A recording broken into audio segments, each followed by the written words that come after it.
கிறிஸ்துவுக்குள் பிரியமானவர்களே, உங்கள் ஒவ்வொருவரையும் இயேசு கிறிஸ்துவின் பரிசுத்த நாமத்தில் அன்போடு வாழ்த்துகின்றேன், வரவேற்றுக் கொள்கின்றேன். சுதந்திரவாளிகள் நாடு என்ற தலைப்பின் கீழாக பூமியானது ஸ்திரீக்கு உதவியாக தன் வாயை திறந்து வலுஷபம் தன் வாயிலிருந்து ஊற்றின வெள்ளத்தை விழுங்கினது. வெளிப்படுத்தல் 12ஆம் அதிகாரம் 16வது வசனம். வேதாகம தீர்க்க தரிசனத்தில் தண்ணீர் என்பது மக்கள் வசிக்கிற பகுதியை சுட்டி காட்டினது என்றால், அதற்கு எதிர்ப்பான பூமி மக்கள் சஞ்சாரமற்ற இடத்தை குறிக்கிறது.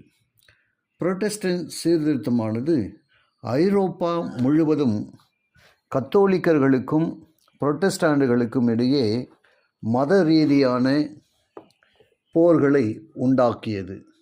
அதைத் தொடர்ந்து புரொட்டஸ்டன்ட் அகதிகள் கடல் கடந்து வனாந்தரம் போன்றிருந்த ஒரு நாட்டிற்கு ஓடி தஞ்சமடைய தொடங்கினார்கள்.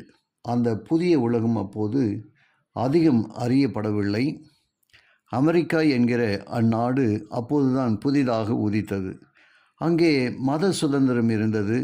இந்த புலம்பெயர்வுதான் பிசாசின் தாக்குதலை பூமி விழுங்கியது என்று வருகிறது. வலு சர்ப்பமும் பாம்பும் ஒன்றுதான் என்பதை இன்றைய வசனமும் உறுதிப்படுத்துகிறது. இருவருமே இந்த வெள்ளத்தை புறப்பட செய்ததாக வெளிப்படுத்தல் விவரிக்கிறது. வெள்ளம் குறிப்பாக அவர்களின் வாய் மூலம் வெளியிடப்பட்டது. அவர்களுடைய பலம் அல்ல, வாய்தான் உபத்திரவத்தை தூண்டியது. எனவே ரோம இராணுவத்தை கட்டுப்படுத்தியது மத ரீதியான பேச்சுகளை தவிர வேறு அல்ல. தானியேல் புத்தகத்தில் மீண்டும் மீண்டும் வலியுறுத்தப்படுகிற மற்றொரு வாய் உள்ளது. அது 4வது மிருகத்திலிருந்து வளர்ந்த சின் கொம்பு.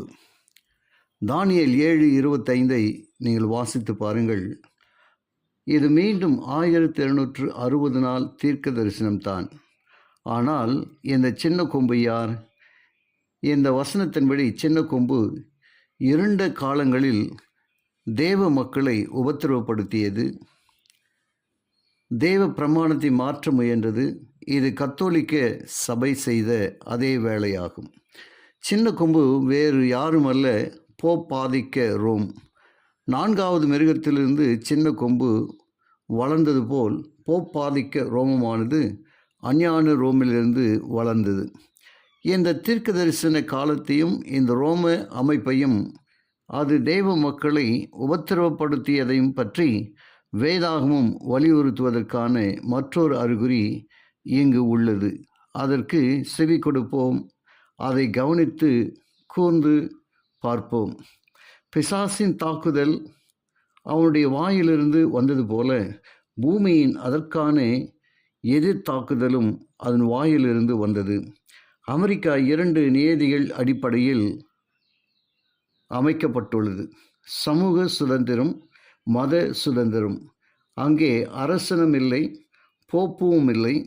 ஒவ்வொரு குடிமகனும் தன் மனசாட்சிக்கு தகுந்தாற்போல் வழிபாடு செய்வதற்கு சுதந்திரம் உண்டு. முன்பு தன்னை உபத்திரவப்படுத்தின அந்த வலு சர்ப்பத்தைப் போல மாறாமல் வளர்ந்து வந்த அத்தேசத்தை காப்பாற்றியது இந்த நம்பிக்கை முறைதான்.